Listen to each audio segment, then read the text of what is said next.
hari pertama Siti Elizad masuk set syuting. Kali ni, watak tak perlu makeup heavy. Elizad bawa watak Azhar, seorang OKU bisu jual nasi lemak. Elizad kata yang susah bila nak belajar bahasa isyarat. Hai guys, Assalamualaikum. Hari pertama masuk set. Okay, watak kali ni yang bestnya dia tak perlu makeup heavy. Dia kena comot-comot. Okay, Azhar ni dia bisu. Suami dia selalu pukul dia sebab suami dia pandai baran. Lepas tu Azhar ni dia meniaga nasi lemak dekat gerai-gerai. So senang lah, tak perlu nak makeup beria. Cuma yang agak susah daripada hari tu, saya belajar sign language. Jadi bila kita buat sign language tu, saya belajar ni. Saya tak salah macam tu. Lepas tu apa lagi Jangan pukul saya.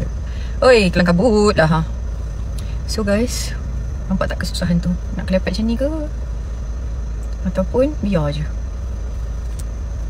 Okay, hari tu masa kat Johor watak Azizah. Dekat sini kali ni Azhar. Apa maksud dia tu? Bingit-bingit lah. Biar dia singit-singit je.